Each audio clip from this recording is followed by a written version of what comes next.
Assalamualaikum warahmatullahi wabarakatuh. Selamat pagi semuanya, selamat siang semuanya, dan selamat malam juga untuk semuanya. Kembali lagi ya bersama gue. Dan kembali lagi di kelas pemrograman, bahasa pemrograman C++ bersama Dunia Coding. Dan di sini kita akan belajar suatu hal yang berbeda. Tapi sebelumnya, bagi teman-teman yang baru pertama kali ngeliat nih video gitu, atau mungkin dari beranda YouTube tiba-tiba melihat, wah video menarik nih, terus diklik dan masuk ke sini, aku peringatkan, asik, tolong untuk dilihat dulu video sebelumnya dan playlist sebelumnya, supaya teman-teman di sini bisa mengerti apa yang akan kita pelajari pada hari ini. Dan ini juga sebagai pengingat buat teman-teman yang baru bergabung dengan Dunia Coding yang belum subscribe, diharapkan untuk subscribe dulu dan aktifkan lonceng supaya teman-teman bisa tahu kapan Dunia Coding mengupload video terbarunya. Dan pada hari ini kita akan melanjutkan ya pembelajaran yang kita pelajari kemarin. Karena kemarin kan kita udah belajar nih bagaimana cara kerjanya dari insertion. Nah, untuk hari ini kita akan coba untuk mengoding sebuah program atau mengoding sorting insertion. Nah, gimana teman-teman? Nah, kita di sini langsung masuk saja ya ke pembelajaran. Di sini aku sudah punya lembar kerja. Nah, seperti biasa ketika kita ingin memulai membuat program, kita save dulu filenya supaya file ini bisa tertanda sebagai file bahasa pemrograman C++. Gimana caranya? Caranya cukup mudah aja sih teman-teman. Kita tinggal tulis aja nama filenya, misalkan insert.cpp. Nah, kayak gini aja. Lalu kita save. Nah, ini udah menjadi file C++. Selanjutnya di sini seperti biasa ya, kita masukkan dulu library-nya yaitu iostream. Dan kita masukkan std-nya. Supaya kita gak usah masukin lagi std.2 gitu ke dalam program kita. Selanjutnya kita buat main programnya, dan ini hapus aja. Nah, di sini kita mulai ngeprogram gimana cara membuat si loopingnya atau bukan looping, si sortingnya. Nah, pertama yang harus kita lakukan adalah kita buat variabel aja dulu deh. Kita mau buat variabel y di sini. Terus di sini aku ingin coba ngemasukin sebuah kata. Kayak misalkan masukkan berapa array yang diinginkan, misalkan begitu. Terus kita masukkan di sini si y. Jadi ini berguna untuk kita ingin masukin berapa array nih. Jadi kayak misalkan kita mau sorting nih, kan berarti kan kita menentukan nih jumlah berapa angka yang bakal kita sorting gitu kan.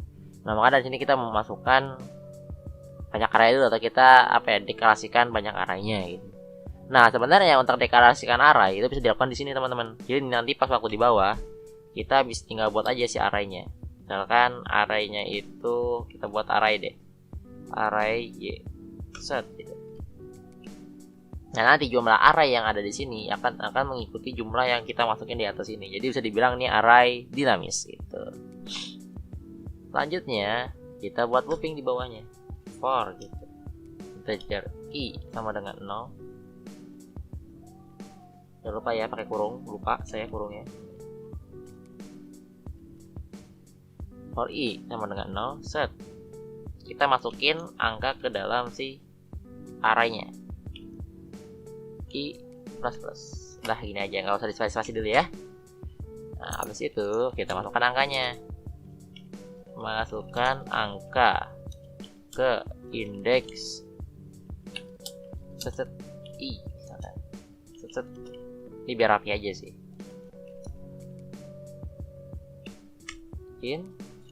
Kita masukin si arraynya.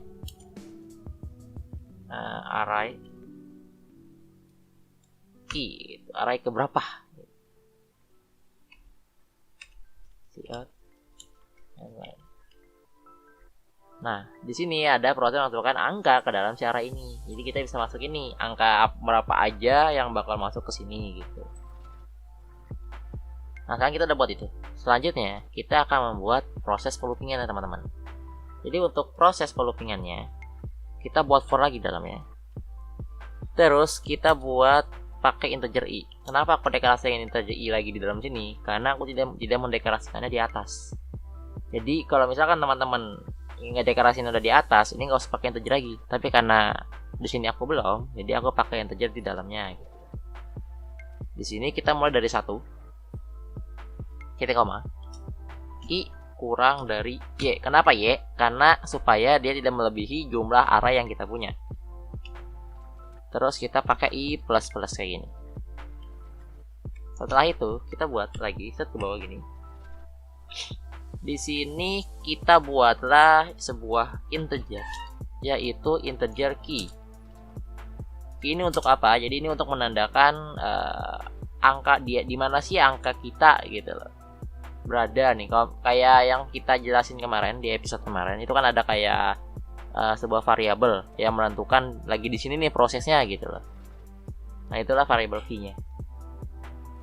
Terus kita si key-nya ini kita buat key-nya ini adalah array kita. Array kita apa? Array i. Kita ambil dari array sini gitu.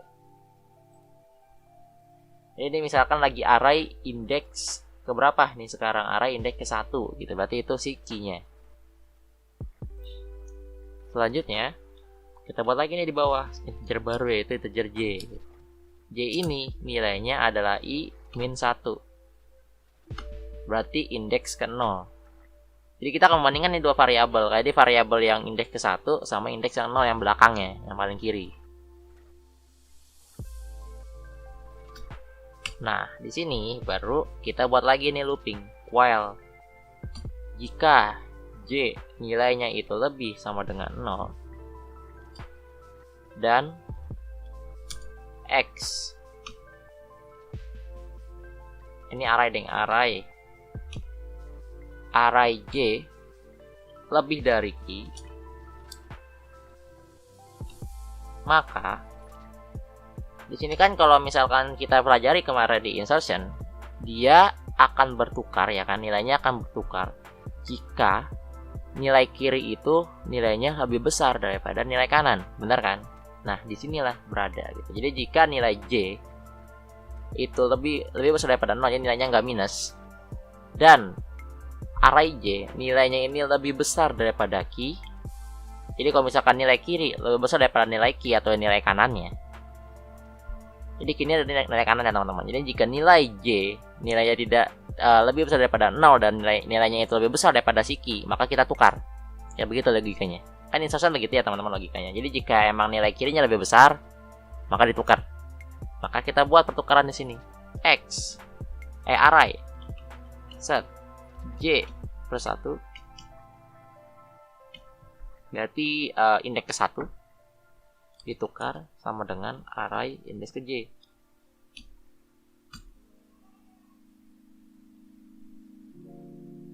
Set kayak gini. Lalu j min. Kenapa kita j min? Supaya dia ini nggak akan looping terus di sini teman-teman.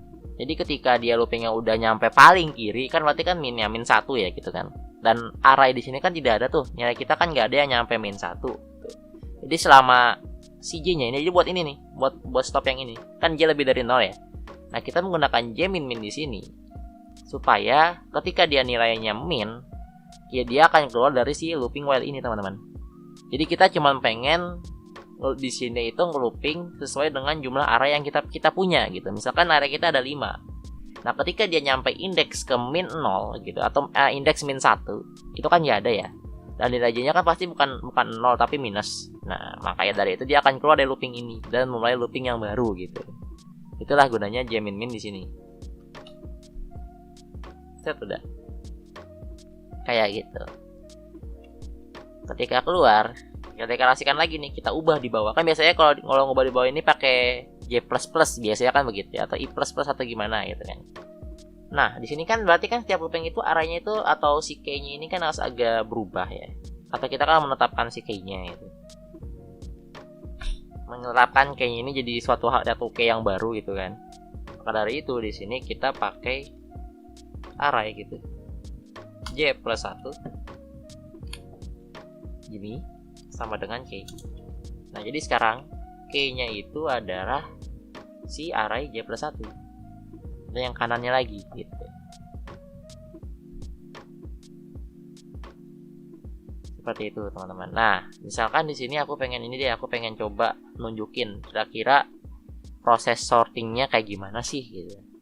Nah, itu aku bisa nunjukin pakai gini. Ini sebenarnya teman-teman nggak usah ngikutin sih ya. Sebenarnya loopingnya udah sampai sini aja. Tapi kalau misalkan teman-teman ingin lihat prosesnya kayak gimana, bisa pakai ini. Misalkan sini aku pengen lihat proses sortingnya gitu. Line. Kita pakai looping lagi di sini. Integernya biar beda kita pakai M sama dengan 0. M kurang dari Y karena jumlah arraynya. M plus plus. Set. Nah, kita tunjukin ciat. Siot. Kita tunjukin si arraynya ya. Array M.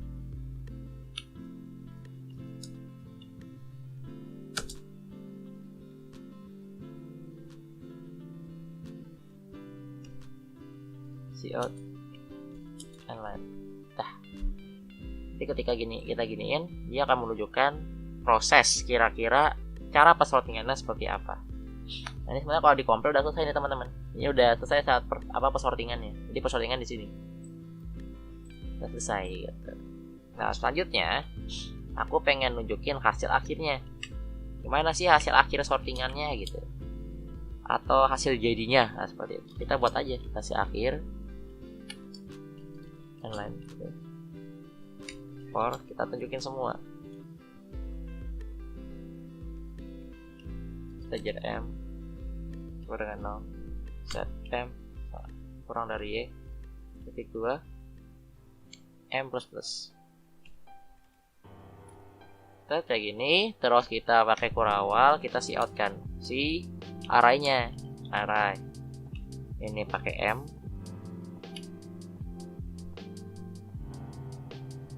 Terus kita gini kan, set gitu.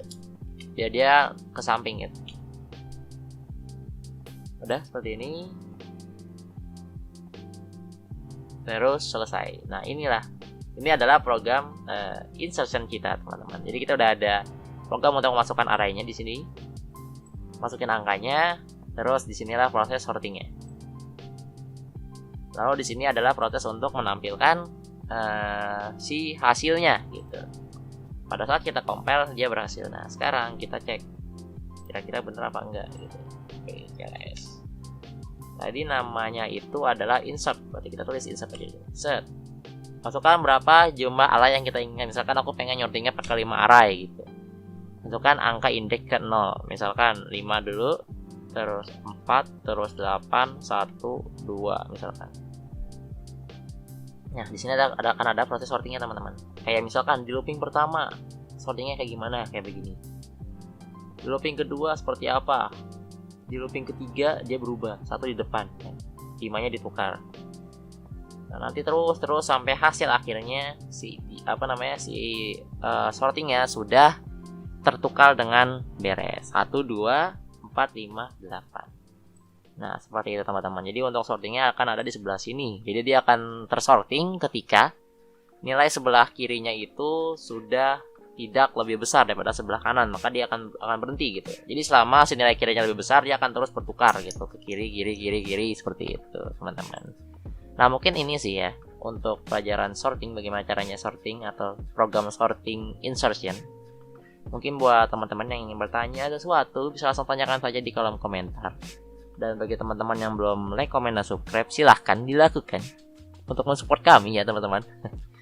Dan juga terima kasih telah bergabung juga. Dan mungkin ya kalau misalkan ada yang ingin tanyakan langsung tanyakan aja di kolom komentar. Dan bagi teman-teman yang ingin melihat video-video yang lain seperti video webinar atau video tutorial atau segala macam, bisa langsung lihat aja di playlist kita, playlist dunia coding di situ udah ada. Dan sampai jumpa di episode berikutnya teman-teman, dan salam tukang ngetik.